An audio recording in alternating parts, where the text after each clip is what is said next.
As promised, the beta is closed and I'm here to give you my breakdown and my review. Now, this breakdown and review is going to be about everything that I've seen and taken away from franchise mode, gameplay, and a few other things. But I didn't really get a chance to really experience Superstar mode. I didn't really jump into that. So if you're looking for that from this video, I'm not going to be able to provide you that, but I'm sure other content creators will be able to. But as far as franchise, gameplay, and a few other things, I'll be able to give you my review and my takeaway from what I observed in the game. So we're gonna start off with, once you start your franchise, the customization settings. They put a big focus on the breaking news ticker and the amount of breaking news that pops up with this new weekly hub and things of that nature. Well, they actually have an option at the beginning of your franchise to be able to customize the breaking news. So you can actually set up, if you want to see all types of breaking news, only user breaking news, user and CPU only, etc.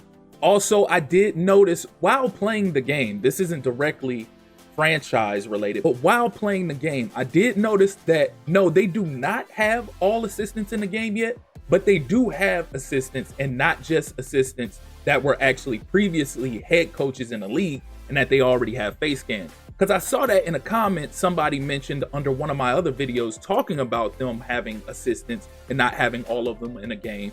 They said the only assistants they'll probably have are the ones that were already head coaches and have face scans. That's not true, because I observed the Cowboys offensive coordinator Clayton Adams in the game, and he wasn't previously a head coach. But I can attest to that not all coordinators are in the game. So they only give you 4 teams to start a franchise with in the beta. You have access to play with all 32 teams, but to start a franchise, they only let you use 4 teams. So I went ahead and started with the Rams, since that was one of the teams that was available. The Rams didn't have a single coordinator on their staff that was a realistic coordinator. It was just Sean McVay that was a realistic coach.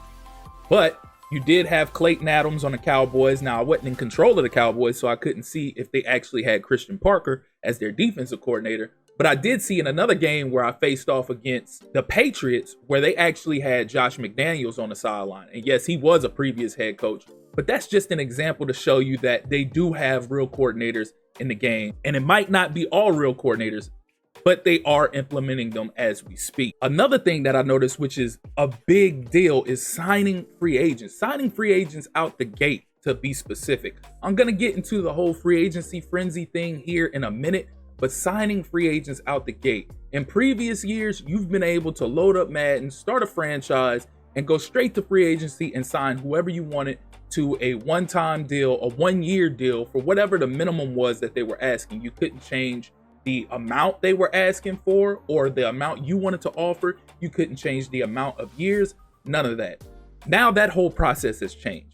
Now, once you go in there, you can't just automatically go into free agency and think, oh, this is the player I want. I'm gonna click on him and I'm gonna offer him this 1-year minimum deal of whatever it is, and I'm just gonna automatically sign him. No, there's negotiations all throughout this whole franchise mode now. They actually make you work for everything. Nothing is easy. So now, not only do you have to negotiate with these players, and when you click on the player, you have a tab that says speak with the player or start conversation. I forget what it was, but it's something of that nature. And you initiate conversation and you start having conversations with the player. Now, the base deal is that 1-year deal of that minimum contract that they wanted. You have a base salary and you have a base bonus. You can't change any of that. You can't manually change none of those numbers. You just have the options at the bottom of the percentage that you want to add to the base salary, the bonus, adding guaranteed years, removing guaranteed years, whatever that conversation may lead to. That's what you have in there. And you also can add passing TD incentives, sack incentives, stuff like that to the contracts. But there's no longer that 1-year minimum deal. Yes, you can still sign them for that if you click on hold off during your conversation. But just because you click on hold off doesn't mean that that's guaranteed that that's what you're going to get that player for. They may push back. They may sit up there and say, hey, I'd like the overall total value of this contract to improve. And then that's when you have to start negotiating whether or not you want to move the base salary up 5%, or whether or not you want to move the bonus up 15% and decrease the base by 5%. There's a lot of options, but there's a lot more you can do. So When I jumped in there, I immediately went to try to sign Tyreek Hill just to see how that process would go. Now, this process took about 20 minutes or so of negotiation because he kept requesting this, I kept requesting that. He would rebuttal this, I would hold off, he would ask for this, I would add years. And by the time I was done with it, we ended up with a 3-year, $30-something million contract with a receiving touchdown incentive and so on and so forth. So again, you can see how, like I was saying, that previous era of being able to go in there and sign them for whatever the minimum was, that's done. That's a thing of the past. Now you actually have to work for these free agents. You have to negotiate and build your franchise different. So this is going to make you look at going into your franchise and building it in a different manner because it's not the same as it once was. And with all that being said and done, before I do get into the free agency frenzy aspect of things, I don't think the option to be able to sign players for whatever years you want to is there anymore. I think that option is gone. Because first of all, there is no tab or no target week to be able to start re-signing free agents or players that are going to be upcoming free agents. Now everything is strictly on that weekly hub. And if it's time to start negotiating with players, they'll pop up in that weekly hub. And you can choose to either address it yourself, hold off, let them walk, or delegate it to somebody else on your staff. But I went and looked and I tried. Because y'all know, if y'all been keeping up with any of my franchise rebuilds, whether it be the Raiders rebuild or the Jaguars rebuild, I'm a stickler for going get lower rated players and trying to sign them for 7-year deals so I can have them for the life of my franchise. And as it presently stands, I don't know, I could be overlooking it, I could be missing it. There's not an option to be able to do that because they don't even have a tab or a target week to be able to go and start initiating negotiations to be able to sign these players. You have to wait until it pops up, and then you have to look and see what they're requesting, what they're looking for. And then they let you add a year or two at a time, but there's never a period where they let you go ahead and say, hey, I want to sign you for a 7-year deal. No, you have to add a year or two at a time, and you have to be mindful of what you offer the player because their patience goes down a lot. And if you rebut the player too much, they'll run out of patience and they'll completely cut off talks with you and you won't be able to initiate conversations or negotiations with them any further. So it's going to make franchise building really interesting this year. And with free agent signings, that's where I want to go ahead and get into the whole live event of the free agency frenzy that takes place in the off season. So previously, before, you had different phases of the off season for free agency. You had week 1 of free agency, week 2, week 3, and then I think week 4 was like recap. Well, now it's just one big live event. And with the customization of breaking news, you actually have the customization of being able to set the length. It's not a mandatory 12 hours. That's just the standard. You can set it for longer than 12 hours. You can set it for less than 12 hours. I think the least you can go is like 4 hours, if I'm not mistaken. But nonetheless, it's a live event where you have this period of time where everybody can go in there and try to sign players. And there's no more waiting until the week advances to see who signs. You just go into a straight up live negotiation period with these players. And again, it's not easy like it was before where you could just offer this and they'll be like, I'll review this offer and then I'll get back with you. No, you're going back and forth with the player. And while you're going back and forth with the player, somebody else in your league can be going back and forth with the player as well. And depending on how those conversations go, whoever gets that player to commit first will get that player. So you could be the first to start negotiations with a player, but you can be in control of a losing team. And said player might not be just looking for money, but might be looking for a contender. So you can be going back and forth on what the contract looks like. Well, then he starts saying something about, I don't like the talk surrounding the team, or what can you do? And while you're trying to convince him that, hey, that title contender stuff, you know, we're turning it around over here. Somebody that is a title contender team might be negotiating with him, get the contract right, and they already have the title contender status. And it's too late for you, and they'll be done gotten them to commit to a contract. And then once they sign, they sign. And then you go on to the next free agent. There is no advancing of the week. You're doing all of this in a 12-hour period or whatever period you decide to set for the free agency live event. And I'm not even gonna lie, I love this so much because it makes the event of free agency and signing free agents just as exciting as the draft. The draft is my favorite part of Madden. Designating a day and time to have all users available to be able to sit up there and draft. And it's like you're sitting up there and drafting with other coaches and GMs in the league. They're taking players you wanted, you're taking players they wanted, so on and so forth. That was the most exciting part about the offseason. Free agency was just kind of like blah, because the way we ran our free agency was that each week of free agency got a full 24-hour period of when we would advance. So it gave each user a chance to go in there and negotiate and then go back in there and see if somebody negotiated better than them. And by the time the 24 hours is up, you will have had an ample amount of opportunity to be able to negotiate and renegotiate and so on and so forth, and then we'll advance. This is actually a live event. You going head up with another user trying to get another player and you guys battling it out for said player. And that makes the event exciting as hell. I don't know about anybody else, but to all my sim gamers out there who are big on immersion, big on realism, this is a win for us. This is a win for the sim football community right here. And I can't wait to see how this plays out once we start up our online franchise, our yearly online franchise. Moving along to trade block and trade offers. Before I do get into the trade block and trade offers, let me start off by saying the holdout deal is real. The holdout deal is real. So is no trade clauses. So in the beta, Myles Garrett isn't on the Rams. He's on the Browns. So initially I tried to go and see if I could offer Jarrett Verson and the first round picks and so on and so forth to get Myles Garrett to see what the computer would do. I couldn't even offer it to him because he had a no trade clause. So if they have a no trade clause, you absolutely cannot trade for him. It didn't even give me an option or anything like that. Maybe if you're in control of the team, it will let you waive the no trade clause, or if you talk to the player a certain way, I don't know. But if a player has a no trade clause and they're on a computer controlled team, you absolutely cannot trade for them. So that is not happening. And I love that, because that's how it should be, because that's how it is in real life. And that's how it's been in NBA 2K. And now EA has finally got on board. Now, trade block and trade offers, as well as holding out. Yes, before I get on the trade block and trade offers, I keep divvying off path. Let me get into the holdouts. Players will hold out, because I started out the franchise with Matthew Stafford and Davante Adams immediately holding out. And at first I didn't know what was going on. I saw the options popped up. It asked if it was their time to get paid. Well, with Davante Adams, it said, will he risk sitting out games? Matthew Stafford has said something about, is he the next big payday, or so on and so forth. And initially I wasn't trying to go all in on that. So I just clicked on the tab and I saw the options. The options were to negotiate, delegate, let him walk, hold off, so on and so forth. So I didn't want to deal with it at the time. So I just said, hold off for both of them. Well, I went to go try to get into some game action and neither one of them were there. And that's when I was done with that game, I went and looked and I saw that both of them were holding off.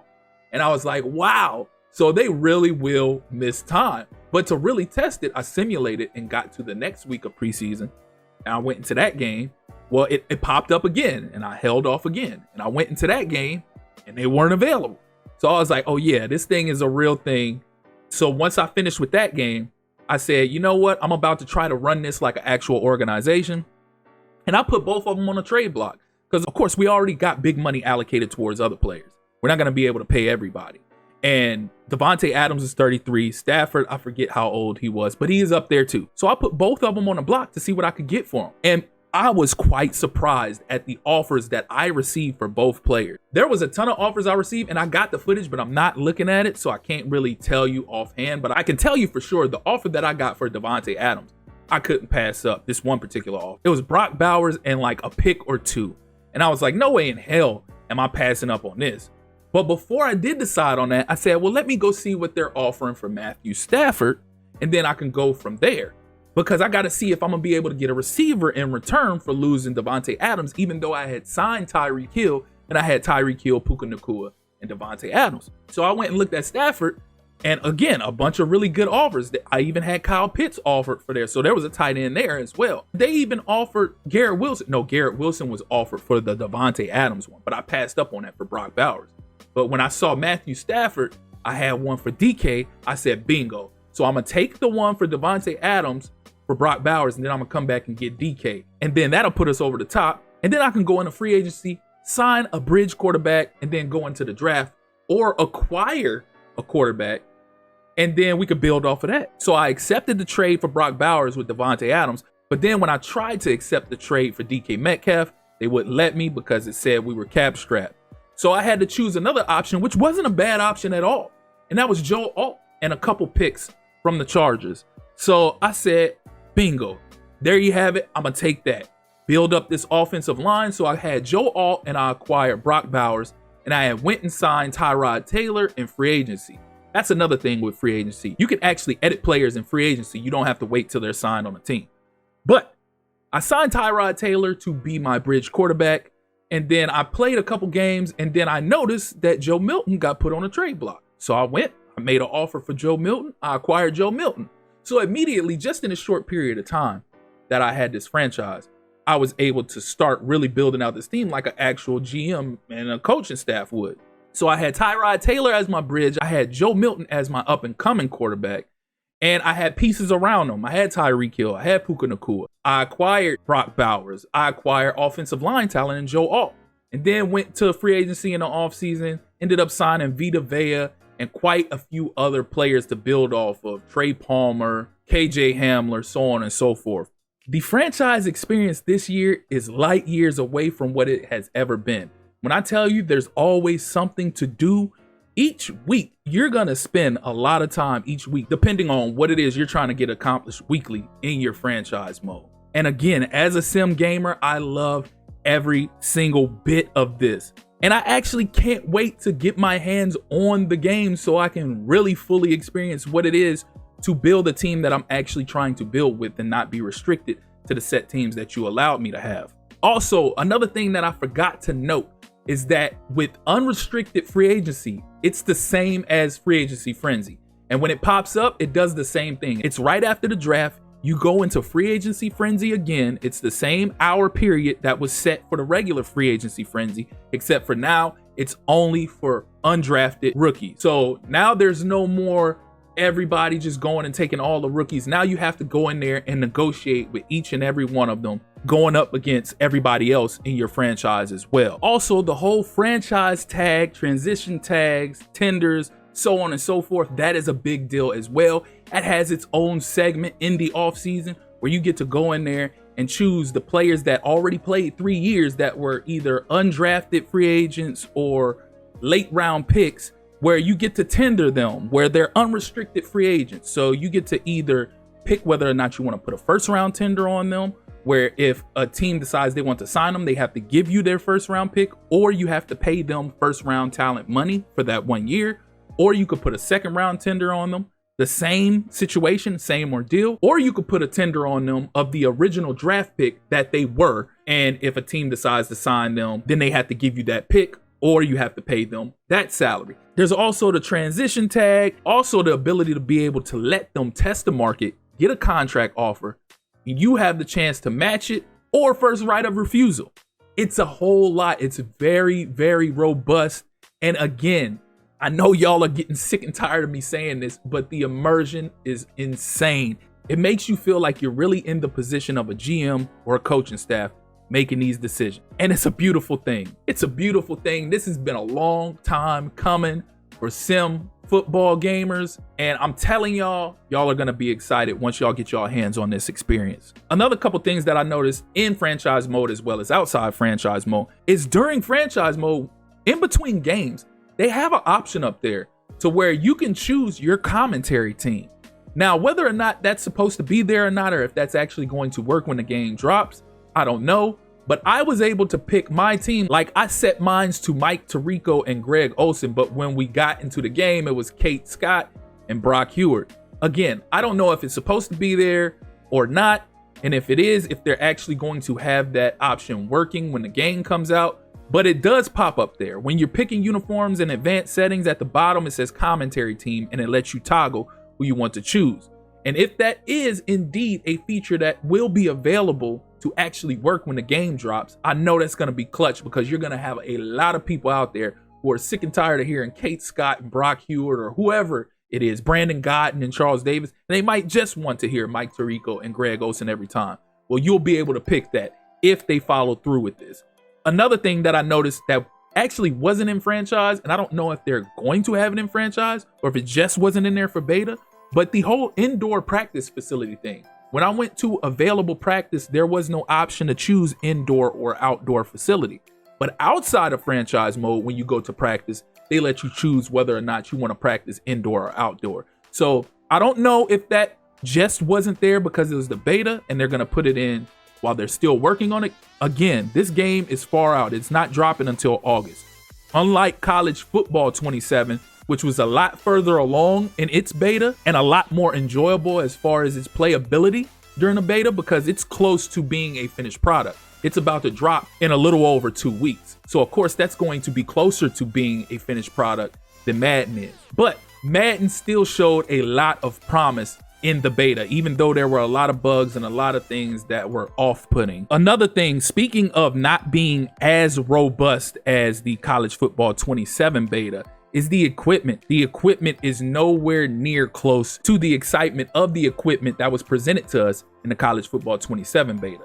There's a bunch of things College Football 27 has that Madden doesn't have. So right off the top, the only new things that I could tell you that I noticed, they did have the correct helmet positioning. They do have hanging mouthpieces, but you don't get to choose the amount of colors like you can choose in college football. They have the undershirt and shooter sleeve combo, and they have the correct pad size, but that's about all that I can think of that I noticed versus, oh, they have better visors, they have reflective visors, and so on and so forth. But that's about it. College football has way more of a variety of equipment that you can access for your players and for full customization. Last but not least, the last thing that I'm gonna go ahead and close this video out on is the gameplay. And I'm just gonna tell you like this, the defense is actually insane. Defense was buffed a lot for both games, but it seems that it was buffed to a different degree in Madden. And hit sticks are much more improved and cause a lot more fumbles than they did before. I noticed on plays, like I could barely ever get any fumbles, even when I hit stick. But let me just say, some of these hit stick animations are crazy. I'm not saying it's 2005, 2006 hit stick, but it's pretty impressive. It's a lot better than it was. Some of these animations, yeah, they knocking the lights out of these players. But you're generating more fumbles as well. I generated fumbles on plays that I didn't think that I would generate a fumble on, because in prior years, I'm just not generating fumbles like that. Even with my user hit sticking the player to hell, I wasn't causing a lot of fumbles like that. Now I caused at least about 5 fumbles during games that I played, not in each game, but across about a period of 3 games that I played. It was crazy, but I loved it because that's one thing people have been asking for years as well, is bring back the old hit stick. I don't think this is quite the old hit stick, but it is very much improved. Also, DBs truly stay attached to wide receivers and jump routes like crazy. Man coverage looks like it will be the meta this year. I don't know, even if it isn't, zone defenders actually know their assignments. Edge defenders actually contain when you put them in contain. It's crazy, the defense is so much more improved. Even if you're struggling against the defense, when you get on defense, you're not going to find the offense that much of a struggle to stop because it's that much improved. It is going to take a lot more skill and you knowing how to read a defense, study a defense, and know how to pick apart a defense, which I'll have tutorials for that. I always have tutorials on how to read defenses and so on and so forth. But it's very manageable. There's things around a lot of that stuff. So say, for instance, I know a big thing was like in prior years, drags were so easy. Well, this year they talk about how drags aren't a thing because linebackers look for work now. And that is true. Linebackers do look for work. But depending on what combinations you put together, they got to pick their poison. So I set up a scheme, a combination. So in case the linebackers decided they wanted to look for work, I'd have something always available to me. And sure enough, I cooked up the right combination and I ran it over and over again just to see what the linebackers and DBs would do. And again, they have to pick their poison. So once I started killing them with one thing, they started letting up on the drag. So then the drag was open. Once they started picking up on the drag and started showing attention to those deep post routes, I had that angle route coming over the top and nobody was guarding that. So it can be beat. Again, it's going to take skill and being able to read and diagnose a defense and what defenders are doing, but it's going to make for a very enjoyable experience going forward this year. And last thing is what I want to say about the run game. It might be a lot more difficult to pass and you have to scheme up a lot more, but the run game seems to be buffed as well. Because when you're in run heavy specific formations, it seems to be a ton of pancakes that take place. It's different if you're running an RPO out of the gun or something like that, which I'm not saying you can't succeed with that. You can, it's just not as successful as running a run heavy formation. When you get in a run heavy formation, you experience a ton of pancakes in a game. I'm talking, I played a game against the Giants with the Cowboys on all Madden, and I had a game where I had 11 carries for 150 yards with Jaden Blue and 2 TDs and 60 yards rushing with Javonte Williams and 1 TD. Then I turned around the next game and ended up playing the Patriots in the rain, a messy game at that, and ended up having 203 rushing yards on 20 carries with Javonte Williams and 3 TDs and 7 carries for 71 yards and 2 TDs with Jaden Blue, with a total of 338 yards rushing as a team on all Madden. So if that doesn't let you know how buffed and improved the run game is this year in Madden, I don't know what will. Also, the dynamic weather and the degradation system. Dynamic weather, the dynamic snow is impressive. And then seeing the accumulation throughout the game, the footprints in the snow, the body prints in the snow, and then seeing it getting covered up, seeing it accumulated on a player, man, it's just a touch on the game that we haven't had in so many years. We haven't had the accumulation at all, but just having dynamic weather period is such a beautiful touch on realism. The dynamic rain, getting into a game and it not raining at all and then gradually starting to sprinkle and then rain throughout the game, it's a beautiful thing. And as far as degradation is concerned, I did notice, the snow accumulation on players, but actually seeing the mud and grime on players, I saw it, but not to the degree that they were saying that you would see it on. I don't know. Maybe I got to look a little harder. Maybe they're still implementing it and it's not a finished product yet. Who knows? But that's going to do it for this video and my take and my review on Madden 27, the beta. Y'all let me know y'all thoughts and feedback in the comment section. And if you experienced something that I left out that I didn't experience, feel free to let us know in the comment section and let everybody know what to expect. As always, if you're here for the first time or you're returning and you haven't liked or subscribed already, please do so. Click that notification tab so you can stay up to speed with more Madden 27 content, College Football 27, and other sports gaming content. Again, I appreciate you all for tuning in. That's been my time. Till next time.